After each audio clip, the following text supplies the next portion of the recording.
I hate to give a backstory, but I realize it's necessary to do so in order to tell about an event I want to share. What I look like or what Stephanie looks like is not important. Use your imagination to fill in the blanks with yourself and the love of your life. Stephanie and I found each other mutually attractive. What sparked between us wasn't based on looks. This story is about love. I'm married to Stephanie. Other people called her Step, but I never did. I thought it was a beautiful name. She also called me Robert, although everyone else just called me Bob. Our affectionate names for each other were our formal names. That part will become important later. My hobby is astronomy. I like to look at the stars as well as the planets in our solar system. I have an assortment of telescopes. Some people have a lot of guns. Some people have a lot of vinyl records. I have a lot of telescopes. I get new ones just like anyone who likes the latest version of their favorite things, and is eager to get the newest modification. If you had asked me a few months ago if something was wrong in our marriage, I would have told you, hell, yes. Lately, something seemed off. Stephanie and I had been married for 3 years. We talked about the right time to have kids. We had a wonderful moment when we both decided it was time. For 2 months, that's all we talked about, and then suddenly she didn't want to talk about it. Our sex life, which had been crazy with the excitement of having a baby, wasn't back to what it used to be. It became more like a ritual. It wasn't cold.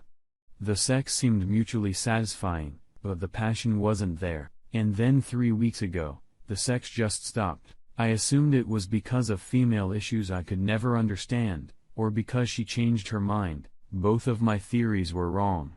I returned after work at my usual time. Nothing really told me what was to follow. There was no strange car in the driveway. There was a stranger's car parked on the street, but I didn't realize it until later. I walked in to see my wife and a man I had never seen on our couch before. Normally, I would call it a couch. But what I saw is the reason I describe it differently. They were sitting together holding hands. This was unusual. Stephanie usually let me know when someone stopped by to visit. I hoped it was some distant relative I'd never met. "Hello, dear, will anyone be joining us for dinner tonight?" Stephanie said. "Robert, please have a seat. I have something to tell you." I sat down in the chair across from the couch. It was strange, but I didn't realize it wasn't the only strange thing I would have to face. No sooner had I done so than Stephanie spoke again. "Nigel and I have fallen for each other." Good. That removed all doubt. I was silent for a moment thinking it over. While I did, she looked at the strange man. She looked at him the same way she had looked at me before. He was looking at her the same way. There was no doubt that she was telling the truth. I had only one question, so I asked it. "Who the hell is Nigel?" "3," said the man I had mistaken for Nigel. "That's me. I know this is awkward for both of you. I'm only here to ease the pain of this exposure. It's painful for her." Apparently, pain relief only meant pain relief for Stephanie. My pain hasn't lessened one bit, so it didn't really help. Stephanie spoke next. "I met Nigel at work. I didn't mean for it to happen, but it just did. I really thought I was being calm when I said, 'How did it just happen?'" Nigel pulled himself together and said loudly, "Don't raise your voice at her. She's an angel." Stephanie looked intently into his eyes and said, "Thank you, Pookie. I'm always here for you, Pookie Antes." "Pookie? Pookie Antes?" I was stunned. It was like a concussion. I used to play rugby, so I used that word from experience. What I felt was like a knee to the head. I was completely disoriented. My next words reflected this. I contained my emotions again and said in a calm tone, "Maybe there is a way we could work this out. I've read stories about women who can be in love with 2 people at the same time. There is this romantic story where a woman was in love with 2 men. We should read it together before we make any hasty decisions." Nigel got up from the couch. "Stop yelling at her. Stop torturing this wonderful woman." Stephanie grabbed his arm and sat him back down on the couch. "Thank you for protecting me my night." Then she kissed him. A light kiss on the lips that would have meant nothing before. Then she looked at me with a mixture of compassion and sadness. I can't love two men. It's not for me. I can only give my heart to one man at a time. I fell out of love with you the same way I fell in love with Nigel. Can't we talk about this? We could go to counseling. Nigel squeezed her hand as she replied. That would just prolong the pain. Robert, my heart knows what it wants. I still love you and I always will. I just don't love you the way I used to anymore. Ending the relationship would be the easiest way for both of us, but we were only planning on having kids a few months ago. I don't understand. Stephanie looked at me with all the compassion in the world. That's why I had to do.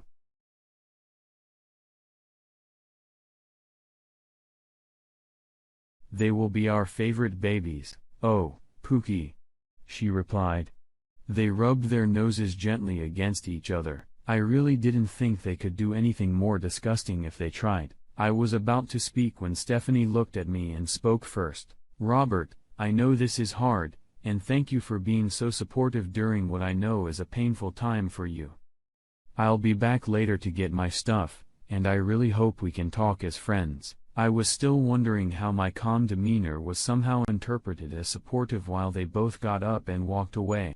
I certainly wasn't supportive of any of it. I assumed they said what they had rehearsed in advance. Nigel got into his car and she got into hers. Of course, it was practical as she had to take her own car. However, I don't think I could have stood to see them leave in the same car together. I always thought I had a very good memory. That night, it was more like a curse. I replayed in my head everything Stephanie had said to me over the last 6 months. I'd never heard of Nigel.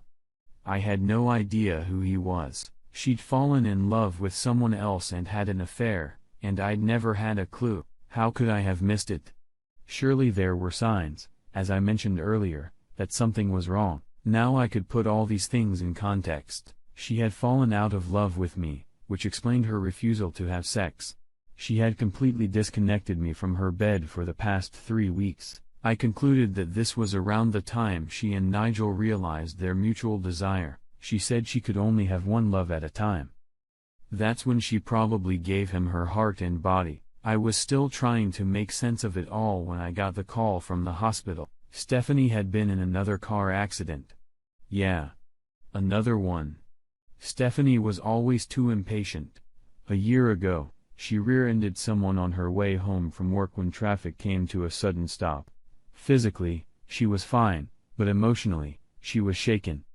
She lost consciousness when the airbag deployed. She wasn't even hospitalized for that.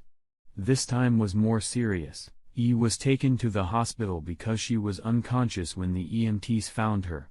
I was told that she ran a red light at full speed and then swerved to avoid an oncoming car. She ended up crashing into the side of a roadside cafe. Apparently, this information came from Nigel. He didn't call me and tell me, of course. I got that information from the staff. I was still mulling over the information coming down on me when Nigel came up to me. Yes, he was there too. He got there before I did, but I hadn't seen him until then. He didn't express mutual grief or offer what would have been an unwelcome hug. He didn't say anything like, "Hi" or "Let's talk." He just went over what was on his mind. "Bob, I can't see her since I'm not family. You know, she was leaving you for me, so I'd appreciate it if you'd let me in. You have to approve it. Technically, I'm not family, but I am her family. Technically, given that approach I gave my answer, that was easy. No. It wasn't. If I were you, I'd let her go. I'd wanna move on. Let me comfort her. No, are you really gonna be an asshole at a time like this? Yes. With those words, I turned my back on him and headed for Stephanie's room. He was definitely right. I was being a jerk. I didn't feel guilty about it at all, not one bit. I barely had time to deal with the pain when Stephanie announced she was leaving. I didn't even have time to reach the anger stage. Seeing Nigel and listening to him, the grief was now replaced with anger. I couldn't lash out at my wife after she was in an accident. So being an asshole towards Nigel at the moment would be fine. I wanted answers, and I hoped I would get them. Until I did, Pookie wasn't going to get any closer. The fact that he was feeling pain was something of a bomb to me at that moment. I was intercepted by Dr. Beller. He looked like a wise and experienced physician. His gray hair reassured me that he was a fount of knowledge. He told me that my wife probably had amnesia from what he could tell. Otherwise, she was physically fine as she had been in a previous traffic accident. With her head, however, this time was different. Except for soap operas, I had no idea what it really meant. What I had learned from the TV was that I had to hit her in the head again to bring back her memories. I soon realized that soap opera should not be considered a source of medical knowledge. Dr. Beller was very much like a doctor when he explained this to me. She has retrograde amnesia. I didn't realize there were different types. There is also a version called anterograde amnesia. People who have it can't create new memories.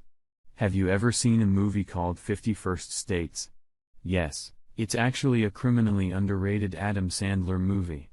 All Adam Sandler movies are underrated. Well, let's all keep our opinions to ourselves. No point in pissing him off after all, he was her doctor. So if she doesn't have this kind of amnesia, what kind does my wife have? It's the kind everyone is most familiar with. She can't remember anything after a certain point. She'll create new memories anyway. Is it permanent? It rarely is. Usually, the memories come back. It's extremely rare that they never resurface again. How long does it take for the memory to come back? It varies. It could happen this week. It could take a year. It could take even longer. So at any point, she could just suddenly remember everything? It's entirely possible. It could also be that she starts remembering certain things, but not all of them. She gradually remembers more and more things. So what you're saying is that you really have no idea what's going to happen. That's exactly what I'm saying. Besides, you gotta give Mama's Boy another chance. Adam Sandler is a comedic genius. I will. Apparently, anyone can be a doctor these days. So much for believing in gray hair. They let me in to see my wife. She was awake and alert and confused. Robert, what's the matter? The doctors tell me I've just been in an accident. I grabbed her outstretched hand, and she squeezed mine. I squeezed back. What's the last thing you remember? I was coming home from the office.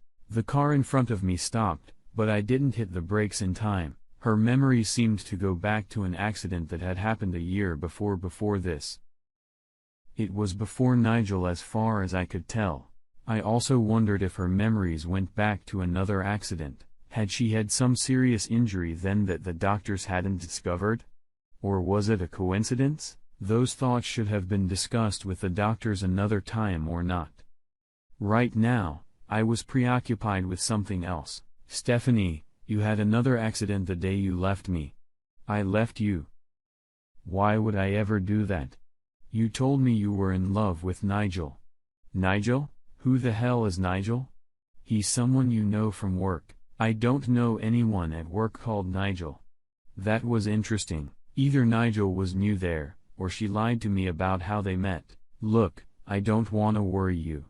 We can talk about this another time. You can't just drop a bombshell like that and not talk about it. My first thought was that's exactly what you did to me, you whore. There was no point in saying it or coming out to spite her for something she didn't remember. I took the long way out, truthfully, with difficulty. I told her the whole story just as I had heard it from her. She interrupted me several times and was close to accusing me of lying. She seemed unable to comprehend anything I was saying. Once again, this is exactly how I felt when she and Nigel confessed their mutual love to me earlier that day. She was full of questions that I couldn't help but answer, such as, did you cheat on me? No, Stephanie, I never did, and I never will. Did you beat me up or something? Same answer as last time. Then why would I do it for no reason? I kissed her hand. Stephanie, just come to your senses. We have time to talk about this. I'm glad you're okay. Stephanie was kept in the hospital for a few days while the doctors ran tests. I was there every day after work, so was Nigel. Every time I came in, he'd say something like, Bob, can we talk? No. Bob, you know that. No. Eventually, Stephanie was allowed to go home. We were both informed of what to expect. Stephanie was fine, mentally, and physically. Her memories would likely return, perhaps slowly, perhaps all at once. I'd heard that before. She had heard it before. In that moment, Stephanie just wanted to go home. I wanted that too. So we nodded and agreed and signed all the forms without reading them, just to get the hell out of there. While we were nodding and signing, Dr. Beller mentioned that she could go to work, but her lack of memory might make it difficult for her to perform her duties. He suggested that she might want to find another job in a similar field. I simply said, "Thank you, Dr. Beller, for everything you've done. We wanna go home now." 5 minutes later, we did. That night, we slept cozily in each other's arms. I didn't want to let her go. It was like having a piece ripped out of me that was suddenly restored. I never wanted to lose it again. I slept more soundly since this whole thing started. When I woke up, we were still entwined. Although I breathed easier now that my beloved was safe under our roof again, that didn't mean I felt completely at peace. From what Dr. Heller had said, it sounded like this situation could change at any time. I wasn't sure how big the window was in which I had to find a permanent solution, but I had a second chance now, and I wasn't going to just waste it doing nothing while the clock ticked. Of course, there were deep philosophical questions to consider. For example, if Stephanie had been able to fall out of love with me once so quickly, did I really want her back? Things like, should I look a gift horse in the teeth? I'd never really gotten into philosophy, so I ignored those thoughts and focused on the task in front of me. I needed to get Nigel off the stage before I could think of anything else. This problem was difficult enough. Stephanie wouldn't think of quitting his job. She loved her job. She was good at it. She called her boss and explained her memory situation. Her boss was sympathetic and welcomed her back. She told her that she would do well. I was kind of supportive of her return, but I still didn't know anything about Nigel. A lot of cheating starts at work. From the little I knew, it was the same situation here. It would definitely be a problem if he was actually someone she worked with. If Nigel was a coworker of hers, she would run into him again. If that was the case, there was a possibility that he would get into her heart again. She went back to work despite my excuses. She seemed to be honest with me about how they met. Nigel really was a coworker. Stephanie told me that she received a nice welcome. Everyone seemed to want to do what they could to help her. They were all informed about her memory loss. Only one person made her feel uncomfortable. Nigel. His way of welcoming her back was different. He kept wanting to talk to her alone and kept violating her physical boundaries, which was uncomfortable from a coworker, let alone a stranger. She received many hugs, but Nigel was the only one sniffing her hair. Stephanie told me that she drew boundaries very quickly. He didn't seem to heed the warning. He kept wanting to take her hand or hug her. All of this only made Stephanie angrier. The company she worked for had no policy of no relationships between coworkers. Fortunately for me, it did have a strict sexual harassment policy. I realized I said, lucky for me, I still wasn't ready to think. Lucky for us? Not yet. Nigel was called into an HR meeting, given the usual company lecture on the policy and told he needed to cease and desist. He was also reprimanded by his supervisor and told he needed to stop hitting on Stephanie. Nigel didn't stop. The first thing he did after being warned was to stand in front of Stephanie in front of multiple witnesses. Instead of speaking, he grabbed her and started kissing her. I assumed he expected muscle memory or something to lead to her kissing him back rather than the ensuing slap and kick to the groin. Nigel was fired for good reason. That didn't stop him from trying to see her. He showed up in the parking lot at work. He showed up if she went out to lunch. It got so bad that she got a restraining order against him. That did a lot to ease my anxiety that the affair might resume. It's hard to have sex from 500 feet away. I did enjoy seeing my wife's lover suffer. I also enjoyed rekindling the relationship with my wife that I thought we had always had. Stephanie was back for a while, but I knew that could change if the memories came back to her. Even if that wasn't the case, Could something in her nature make her suddenly feel the same way about another man? One night, I was looking at the stars on my balcony through one of my old telescopes. I did this from time to time because I like to think of myself as Galileo and wanted to see if I could see what he saw. I couldn't draw the conclusions he did. But I wanted to be able to. When I was frustrated, I pointed the telescope at the neighborhood as I often did. I'll be damned if I didn't see Nigel in the bushes. Stephanie came out on the balcony and asked what I was looking at. I just told her to look through the telescope. Wow. This is some serious shit. Should I call the police? Oh, no. He wants to see something. Let's give him something to see. What do you mean? I want him to see me making love to you. I want him to know that you're mine. He'll see you and me naked. You told me he's already seen you naked. No. You're the only one who's ever seen me naked. I don't think he's ever seen me naked. Then it's time for him to see it. I want him to see something he can never compete with. Let's let him see something from me that he will never get or see again. Let's show him two people and a love that will never be equaled. Let's talk about the pressure. This should have been hard for me. It wasn't. Her enthusiasm was contagious. Heck, it was hot. It had been years since our foreplay had been this intense. We kissed, stroked each other affectionately, then kissed again, and again. At this point, I had no idea if Nigel was still looking at us or not. I hoped he was. I didn't really care anymore. We were both in the present moment, enjoying each other's touches and tastes in a way we hadn't enjoyed in years. Stephanie doesn't make any noise when we have sex. She just makes quiet noises. If she ever speaks during sex, it's usually quiet, one-word statements like, "Yes, I talk more than she does. I can say up to 3 words, 'You're beautiful' or 'Stephanie, my Stephanie.' Tonight, we're putting on a show." Nigel shouted. "No. We have to have our children. Our children." Apparently, this was the straw that broke Nigel the camel's back. He chose that moment to burst out of hiding. "Pookie Hunters, please stop. I love you." At that moment, we were no longer paying attention. At that moment, I wanted nothing more than to have an orgasm. From the look on her face, she wanted the same thing. I can always tell when she's in the moment. She never looks at me.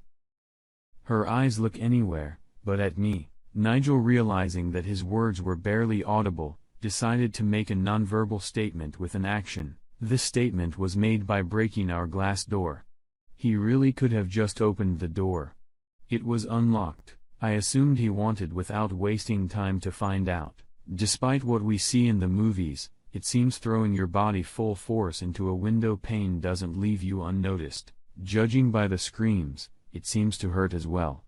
Nigel was a hell of a mess. He was halfway in and halfway out, stuck in the frame and struggling to free himself from the glass. I grabbed his arm and dragged him inside. He screamed again. His clothes were torn and his exposed flesh showed lacerations everywhere. Instead of thanking me, he shouted, "Get your hands off me." I didn't even touch him after pulling him down as he lay prostrate on the floor. He really seemed indifferent to the fact that he was bleeding and stained. The area was tiled, but it would still have to be cleaned up. I called 911. At the time, I thought it was a medical emergency.